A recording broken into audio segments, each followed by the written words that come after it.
같이 마음을 모으시고 하나님께 찬송하면서 드리겠습니다. 우리 다 같이 지존하신 주님의 이름 앞에 찬양하면서 하나님께 나오겠습니다. 다 같이 찬송합니다.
불같은 시험이 와서 우리를 위협한다 할지라도 오늘 믿음을 굳히지 않게 하시고 주님을 더욱더 뜨겁게 사랑하는 우리 귀한 교회가 되도록 하나님 도와주시옵소서.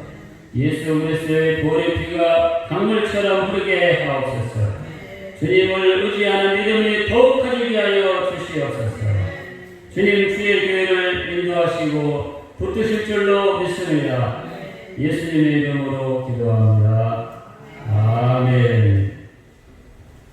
찬송 27장입니다. 찬송가 27장.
하사 공경력 아래에게 하시고 권위와 그날에게 고난을 받으사 십자가에 못 박혀 죽으시고 장사한 지 사흘 만에 죽은 자 가운데서 다시 살아나시며 하늘에 오르사 전능하신 하나님 편에 앉아 계시다가 저에게서 산자와 죽은 자를 심판하러 오시리라.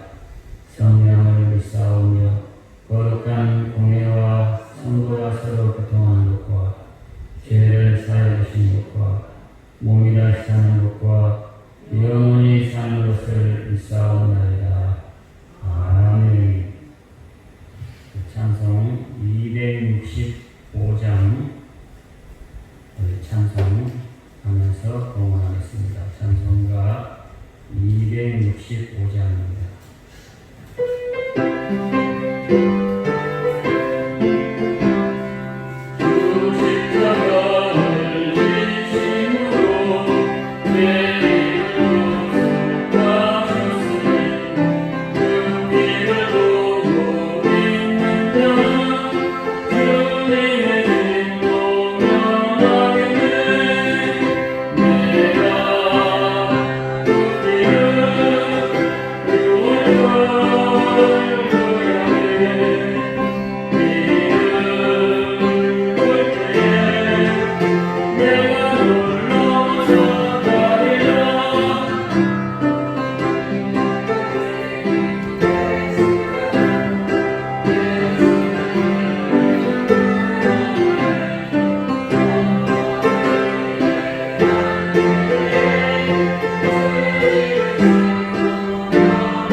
기도하겠습니다.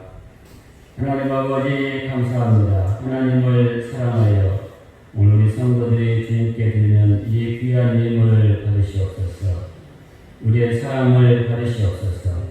우리 성도들이 하나님께 드리는 11조와 감사의 예물과 또 주일의 예물과 성교의 예물, 하나님의 예물을 받으시고 주님의 교회가 더 크게 부흥하게 하시고 주님의 교회들이 놀랍게 일어나는 역사들이 있도록 하나님 도와주시옵소서.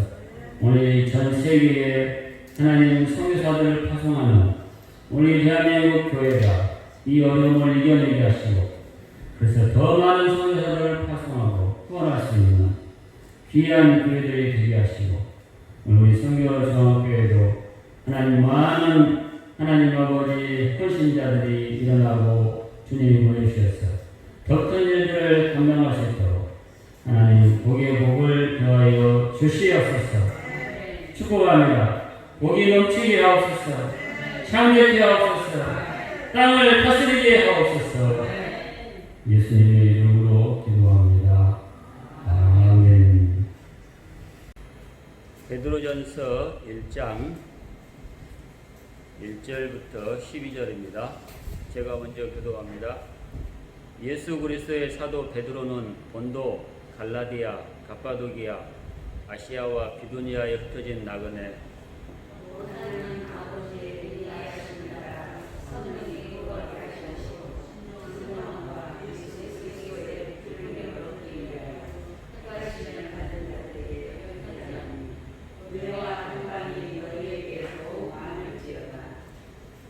우리 주 예수 그리스도의 아버지 하나님을 찬송하리로다. 그의 많으신 긍휼대로 예수 그리스도를 죽은 자 가운데서 부활하게 하심으로 말미암아 우리를 거듭나게 하사 산 소망이 있게 하시며 썩지 않고 더럽지 않고 쇠하지 아니한 유로를 있게 하시나니 곧 너희를 위하여 하늘에 간직하신 것이라. 너희는 말세에 나타내기로 예비하신 구원을 얻기 위하여 믿음으로 말미암아 하나님의 능력으로 보호하심을 받았느니라.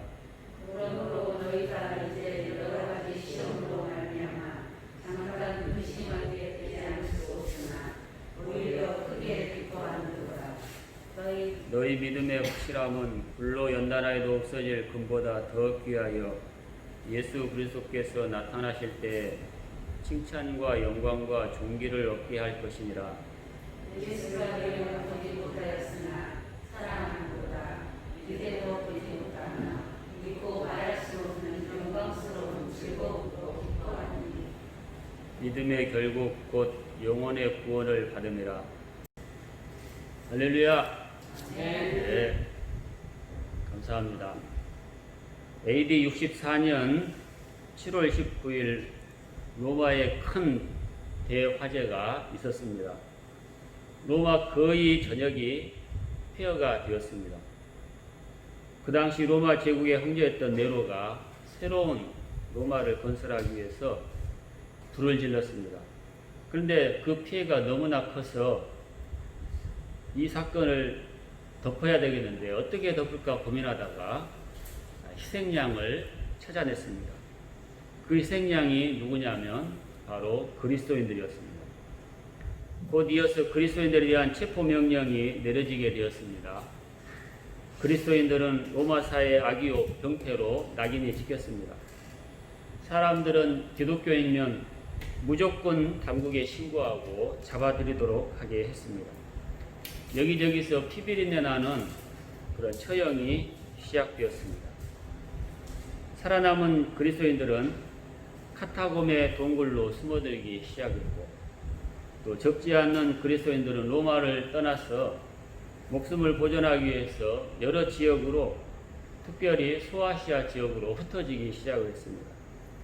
베드로전서 4장 12절부터 13절에 보면 이 시대의 배경을 잘 알 수가 있습니다. 뭐라고 기록되어 있냐면 사랑하는 자들아 너희를 시련하려고 오는 불시험을 이상할 일 당하는 것 같이 이상히 여기지 말고 오직 너희가 그리스도의 고난에 참여하는 것으로 즐거워하라 이렇게 말하고 있습니다. 또 베드로전서 1장 1절에 보면 그 편지 수신자들이 나옵니다. 예수 그리스도의 사도 베드로는 본도, 갈라디아, 갑바도기아, 아시아와 비두니아에 흩어진 나그네 이렇게 기록되었습니다. 여기에 보면 이 수신자들이 나오는데 여기는 전부 지금의 터키 지역입니다. 소아시아 지역입니다. 여기에 사람들이 이제 그 박해로 인해서 흩어졌다는 겁니다. 거기 갑바도기아라는 곳에 저도 가봤습니다. 이 갑바도기아는 이 로마의 카타고보다 더 크다고 그래요. 그래서 그 지하의 세계를 땅굴을 뚫어놓고 이제 박해를 피해서 엄청난 대도시를 이뤄놨습니다.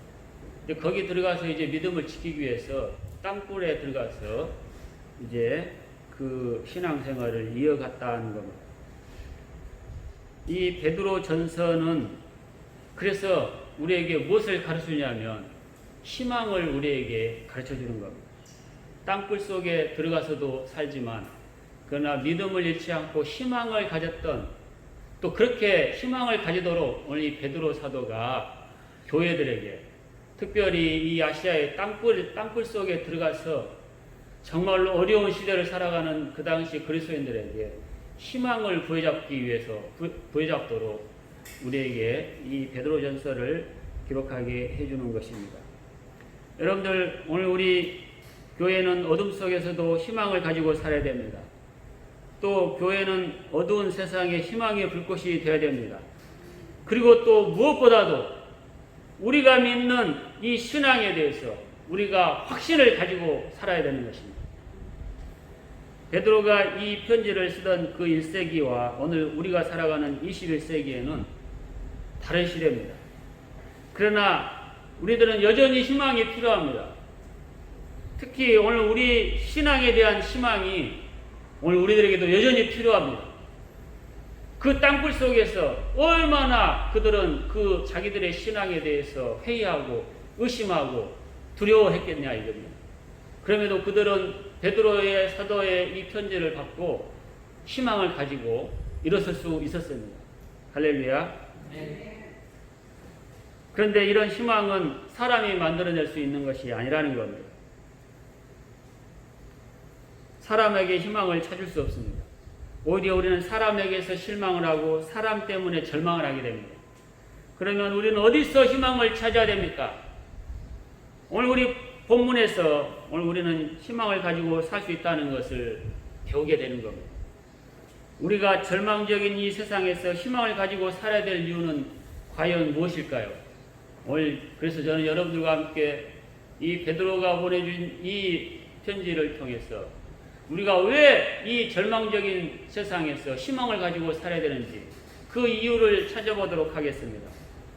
첫째는 부활의 주님이 나를 거듭나게 하셔서 산 소망을 갖게 하셨기 때문에 오늘 우리는 희망을 가지고 살 수 있습니다.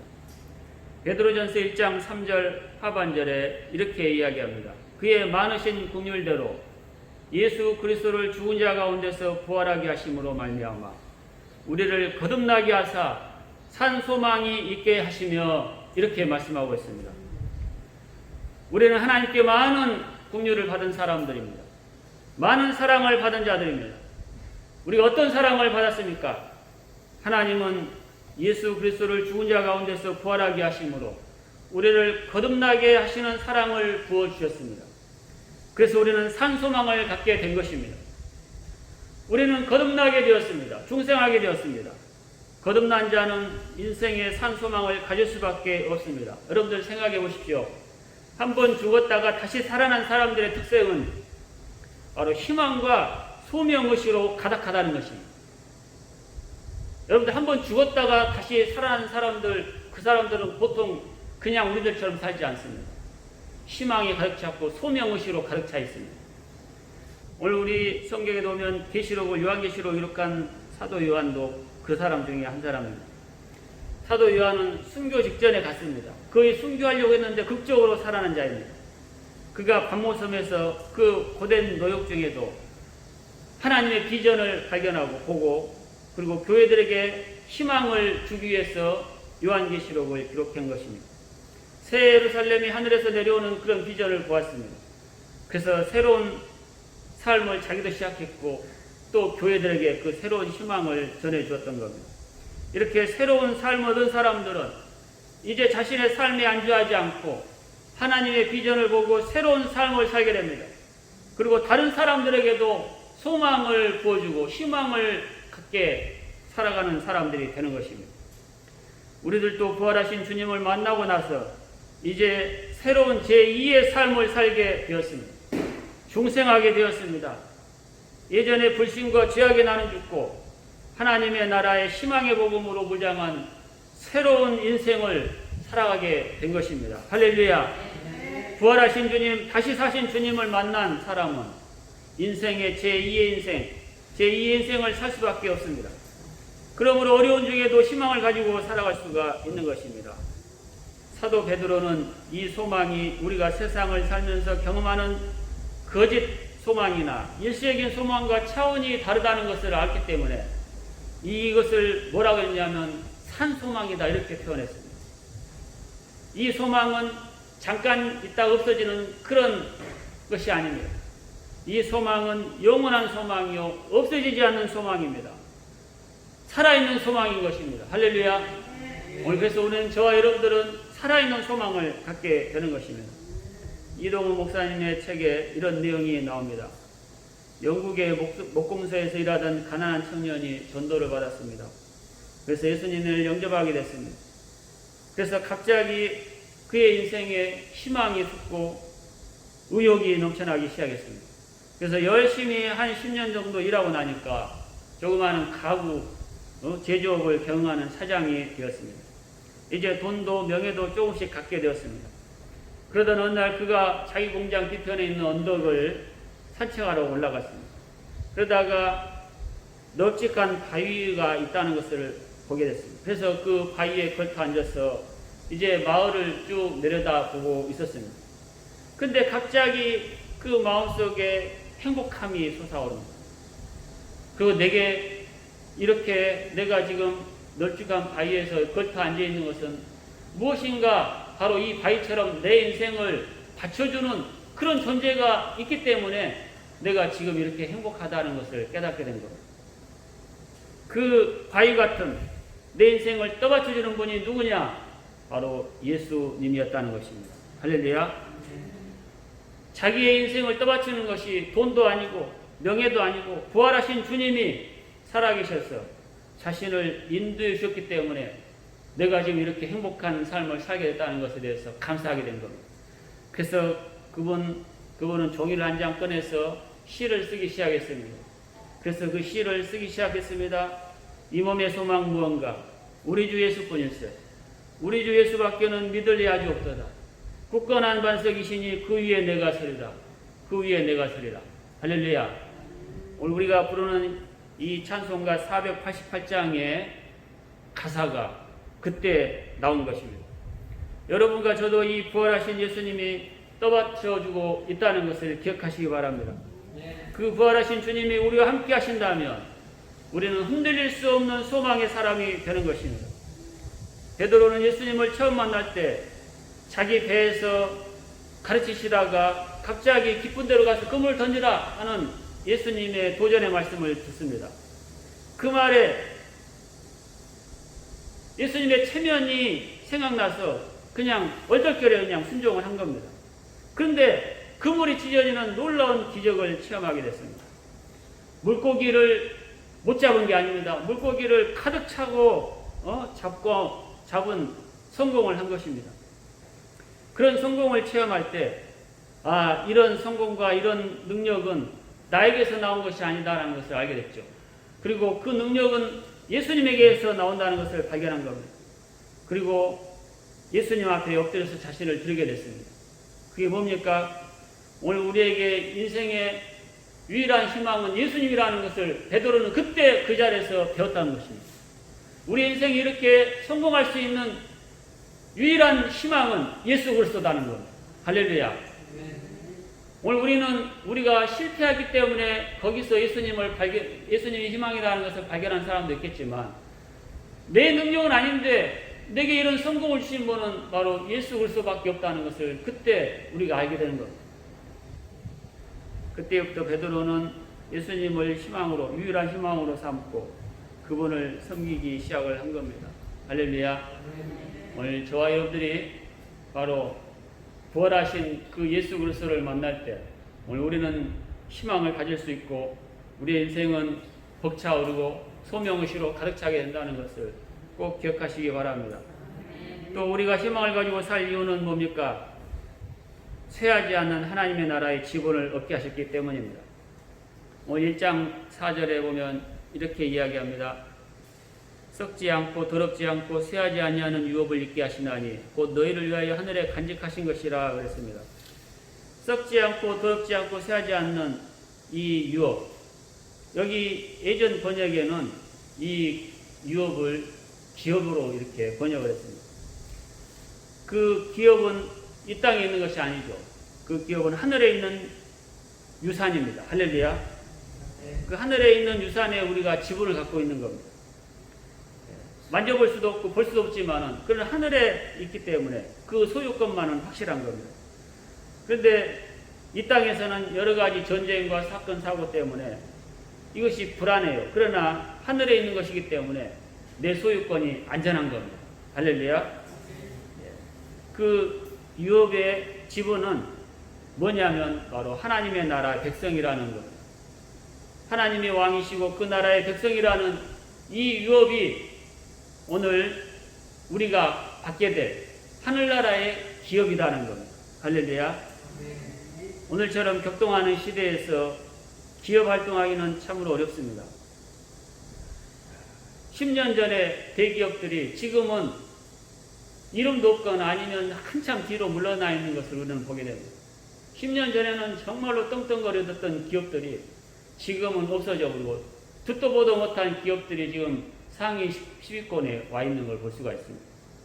이런 걸 보면 정말로 인생 무상하고 아무것도 아니라는 것을 알게 되는 겁니다. 근데 성경은 인간이 가지고 있는 모든 이런 세상적인 것은, 세상적인 희망은 다 그와 같다는 것을 우리에게 가르쳐 줍니다. 10년 전만 해도 무너질 수 없다고 생각했던 이 기업이 일시에 무너지고 역사 속으로 사라지는 것을 우리가 보지 않습니까? 그런데 성경은 이 천국 기업, 하나님 나라의 유업, 이것은 썩지 않고 더럽히지 않고 쇠할 수 없다는 것입니다. 그래서 아무리 바람이 불어도 이 하나님 나라에 대한 이 유업은 없어지지 않는 것입니다. 땅의 기업은 쉽게 썩고 또 오염이 되고 더러워집니다. 여러분들 개인이 주인이 된 기업은 조금 나아요. 그러나 참 사람들이 함께 소유하는 그런 공기업이나 아니면은 또 전문 경영인이 운영하는 이런 기업들은 굉장히 부패가 심합니다. 희한해요. 오히려 더 잘 될 것 같아요. 명분도 서요. 그런데 개인이 하는 것보다도 사람들이 하는 공기업이나 아니면 이런 데는 부패도 많고 더 쉽게 더러워지고 그러면서 쇠해진다는 거예요. 우리가 잘 아는 예전에 기아차나 아니면 지금 뭐 대우조선, 해양조선 같은 그런 기업들은 큰 공기업인데 그런데 잘 돼야 되잖아요. 좋은 뜻으로 했으니까. 그런데 오히려 잘 안 되는 거예요.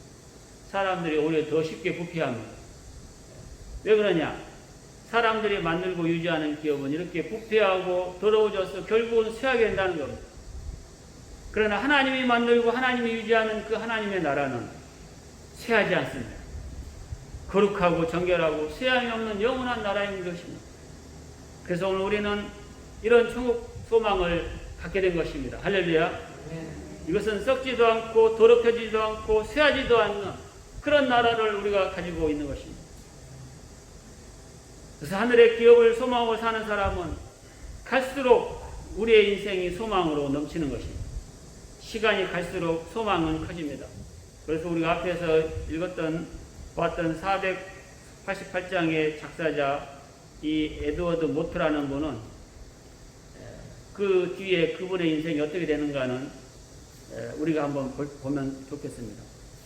그분은 가업을 하다가 점점 더 융성해졌습니다. 그런데 이분이 하나님이 예수님이 소망이라는 것을 알게 되고 그 인생을 더 잘 되니까 더 큰 소망이 생긴 겁니다. 그래서 많은 사람들한테 이 복음을 전하고 싶은 그런 희망이 넘친 겁니다. 그래서 그의 나이 55세 된 그때 기업과 재산을 정리하고 예배당을 짓고 그리고 목사가 되어서 더 많은 사람들한테 복음을 전하다가 이제 77세 때 이제 설교하다가 하나님의 부르심을 받았다는 겁니다. 그래서 이 찬송가의 3절 4절에는 이런 내용이 나옵니다. 세상에 맺던 모든 것 끊어질 그날 되어도 구주의 언약 믿사와 내 소망도 그리다. 4절 바라던 천국 올라가 하나님 전에 배울 때 구주의 의를 힘입어 어여시 앞에 서리라. 굳건한 반석이시니 그 위에 내가 서리라. 그 위에 내가 서리라. 할렐루야. 네. 시간이 갈수록 우리의 소망은 더 커지는 겁니다. 특별히 우리가 죽음 앞에 가까워질수록 이 소망은 커집니다. 우리가 왜 우울증이고 우리가 왜 두려워지고 우리가 나이를 먹을수록 왜 우리가 정말로 정신적으로 어려워집니까? 그것은 바로 이 죽음의 공포와 두려움 때문에 그런 것입니다. 우리가 죽음의 공포와 두려움 때문에 잠 못 이룰 때 우리의 소망은 더 커지는 겁니다. 제가 한번 생각을 해봤어요. 왜 우리가 나이가 먹으면 잠도 안 오고 그럴까? 그것은 저는 이제 학자는 아니지만 내가 목회자로 생각해 볼 때 죽음을 앞에 둔 우리 영혼의 근본적인 근심인 겁니다. 그러니까 잠도 안 오고 낙이 없는 겁니다. 노인들은 그렇게 돼요. 저도 이제 나이를 먹으니까 그런 걸 느끼게 되는 겁니다. 그러나 우리가 하나님의 나라에 대한 소망을 가질 때 오히려 우리는 더 소망이 커지는 겁니다. 우리의 믿음이 더 어려울수록 더 우리에게 소망이 차지하는 비율이 더 커지는 겁니다. 내 인생에서 내가 나이를 먹어갈수록 이 소망이 차지하는 비중은 더 커지는 겁니다. 젊을 때 내 소망이 차지했던 것은 요만한 부분에 안 됐지만 이제 점차 우리가 죽음에 가까이 갈수록 이 소망으로 우리는 가득 차야 되는 겁니다. 또 그렇게 소망으로 가득 찰 때 우리는 힘있게 오늘 우리의 하루하루를 더 힘있게 살아갈 수가 있는 겁니다. 할렐루야. 또한 고난의 시대를 살아갈수록 천국에 대한 우리의 소망은 커지는 겁니다. 믿음을 지키기 어려운 시대일수록 우리의 인생에 있어서 소망이 차지하는 비율이 더 커지는 것입니다.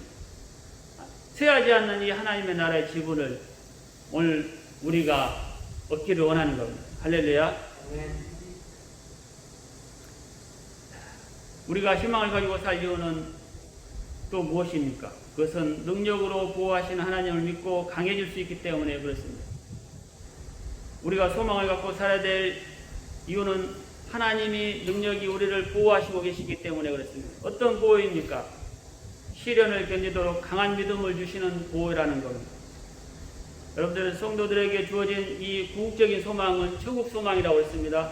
그러나 주님은 우리에게 이 천국을 보장해 주신 다음에 이 세상에서는 우리가 어떻게 살아가든지 아무런 관심이 없는 그런 분이 아닙니다. 하나님은 우리에게 선물로 주신 이 구원이 흔들리지 않도록 지켜주시고 우리의 믿음과 구원을 보호해 주시는 분입니다. 할렐루야. 하나님은 우리가 시련 속에서도 잘 버티도록 인도해 주시는 것입니다.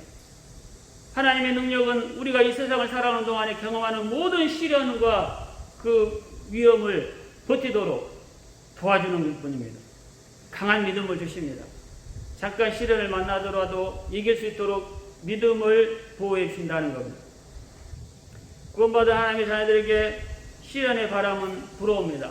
예수 믿는 사람들한테도 고난의 시련이 있다는 겁니다. 왜 그렇습니까? 우리의 신앙의 인격을 연단하기 위함인 것입니다. 그래서 본문 7절의 말씀, 1장 7절의 말씀은 이렇게 이야기합니다.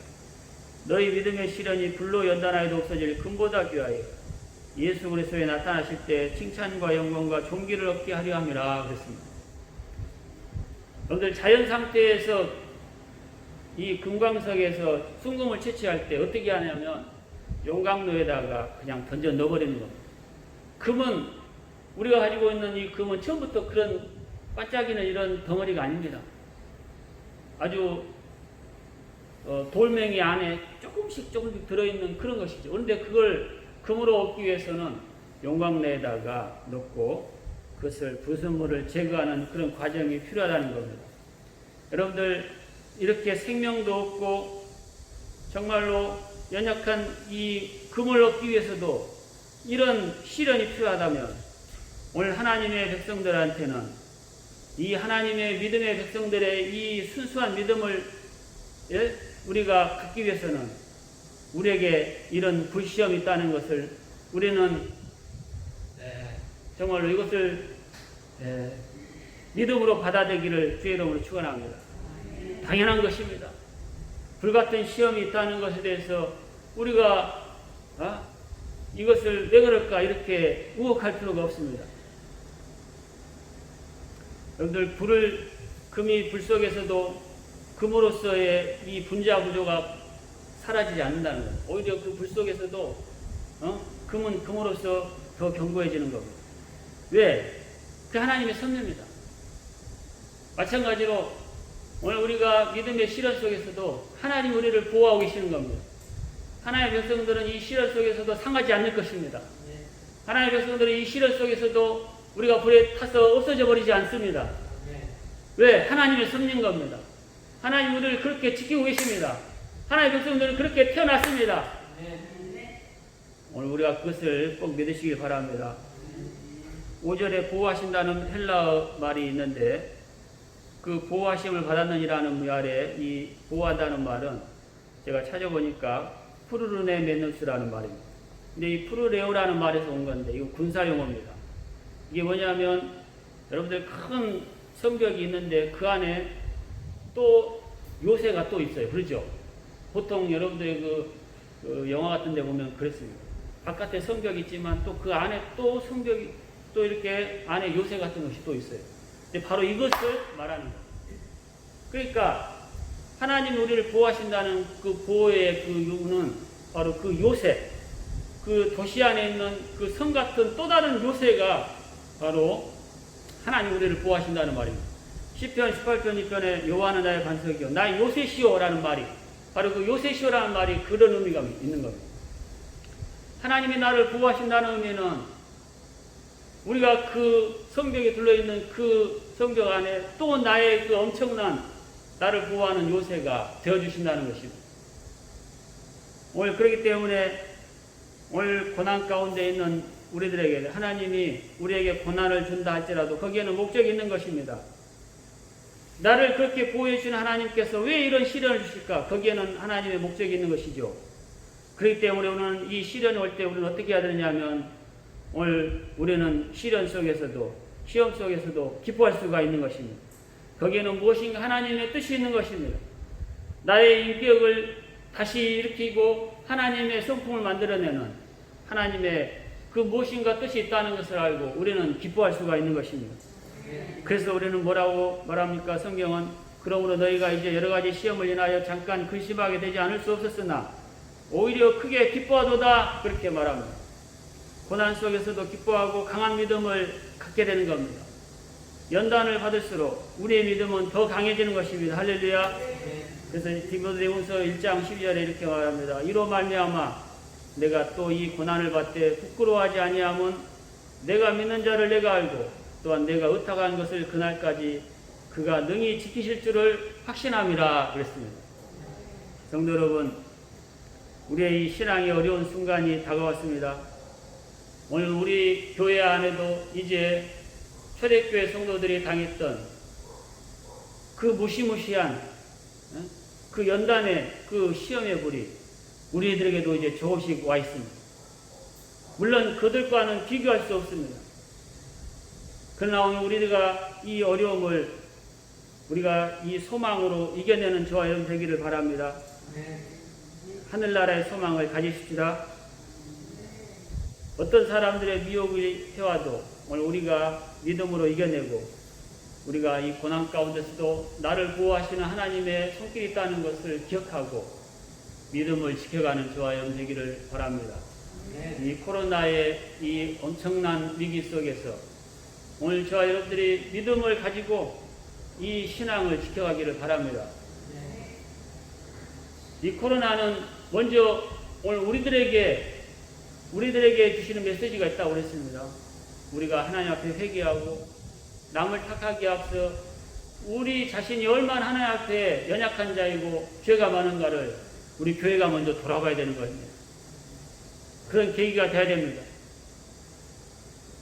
오늘 우리가 그렇게 회개하고 하나님께 부르짖을 때 하나님께서 이런 이 코로나를 하나님께서 제거해 줄 줄로 믿습니다. 그 순간까지 그때까지 오늘 우리는 하나님의 무슨 뜻이 있다는 것을 기억하고 이 시련의 불 속에서 믿음을 지켜가는 저와 여러분 되기를 주의 이름으로 축원합니다. 기도하겠습니다. 하나님 아버지 감사합니다. 오늘 이 시련의 위기 속에서 하나님 오늘 우리 교회들이 믿음을 지키게 하여 주시옵소서. 오늘 우리 성도들부터 하나님 앞에서 큰 믿음을 큰 소망을 가지고 살아갈 수 있도록 도와주시옵소서. 예수님의 이름으로 기도합니다. 아멘. 찬송가 488장 찬송합니다. 이 몸의 소망 보호가 우리 주 예수 그리스도의 찬송가 488장입니다.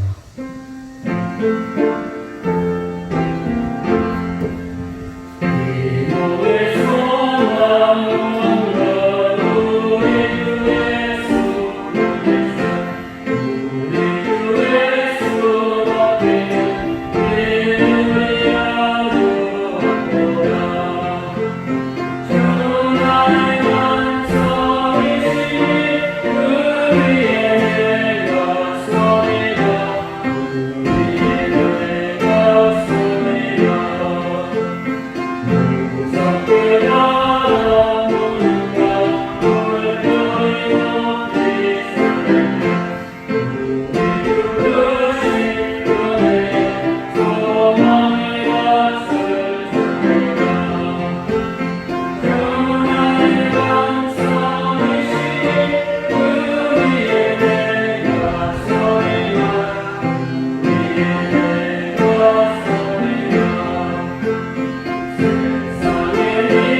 지킬 수 있는 유일한 희망, 유일한 소망은 예수 그리스도밖에 없습니다.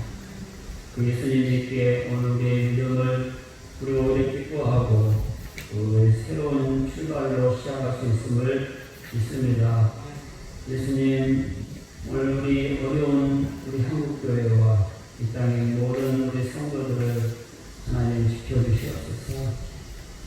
우리의 믿음을 굳건하게 하여 주시옵소서. 주님을 바라보게 하옵소서. 주님, 우리에게 소망을 주시옵소서. 주님의 약속의 말씀을 굳건하게 믿는 믿음을 주시옵소서. 우리 다같이 하나님 앞에 기도하겠습니다. 다같이 기도합니다. 하나님 아버지 감사합니다.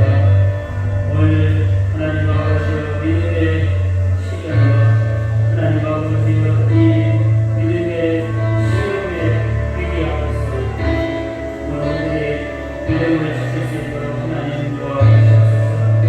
하나님 아버지 그렇기 때문에 오늘 우리는 기뻐하고 즐거워합니다. 하나님의 말씀을 믿습니다. 하나님의 약속을 믿습니다. 우리 천국에 대한 소망, 하나님 우리 교회가 이 천국에 대한 소망을 잃어버리지 않게 하여 주시옵소서. 당장 이 땅에서 삶에 하나님 아버지여 하고나고 해서 또 당장에 우리의 위기가 크다고 해서 천국에 대한 소망을 잃어버리는 자가 되지 않도록 하나님 도와주시옵소서. 우리의 하나님 아버지 영혼의 기쁨, 아버지의 죄정과 죄악의 아버지 예수 그리스도의 나의 사랑이고 우리 영혼의 하나님 아버지 근본적인 문제가 예수님을 통하여 해결받았습니다. 하나님 아버지 이 소망으로 가득차게 하옵소서. 하나님 아버지 주님 앞에 기도하는 모든 자들, 세상의 위기 속에서 힘들어하는 자들, 하나님 아버지 인생의 어려움, 한타로와 고난 속에서 하나님 어찌할까 하지 못하는 모든 자들에게 하나님 아버지 이 인생의 위기를 헤쳐나갈 수 있는 희망이요 소망이신 예수 그리스도 그분을 의지합니다. 그분을 모셔드리기 원합니다. 하나님 아버지 기도하는 자들마다 예수 그리스도의 소망을 하시고 예수님의 소망을 하시고 예수님의 우리 인생의 주인 되시고 반석이 되시옵소서. 오 내가 이 굳건한 반석 위에 서리라. 이 반석 위에 내가 서리라. 이 믿음의 반석 위에 이 희망의 반석 위에 내가 서기를 원합니다. 오 주님 함께 되시옵소서. 믿는 자들마다 하나님 아버지의 기쁨이 넘치고 소망이 넘치게 하옵소서.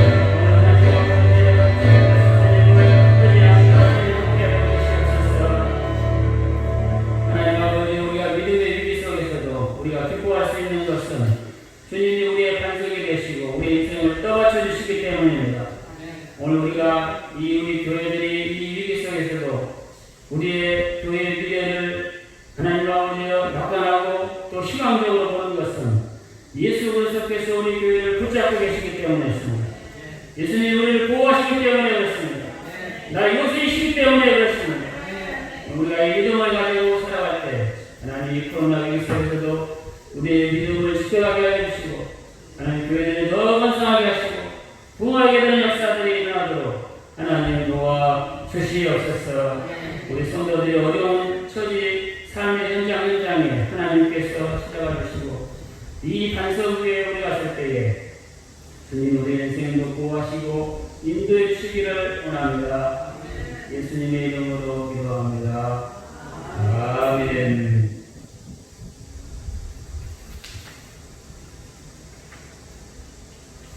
광고 말씀드립니다. 비대면 교육을 위해서 Q&A 영상을 제작하고 있습니다. 궁금한 내용을 신청해 주시면 제작해서 볼 수 있도록 하겠습니다. 코로나 위기 속에서도 교회와 성도들을 위해서 계속 기도해 주시기 바랍니다. 코로나 감염을 예방하기 위해 마스크와 손소독을 철저히 해주시기 바랍니다. 이상입니다. 우리 서로 인사하십시다. 사랑합니다. 존경합니다. 사랑합니다. 존경합니다. 감사합니다. 우리 다 같이 일어나셔서 찬송가 222장 3절 찬송합니다.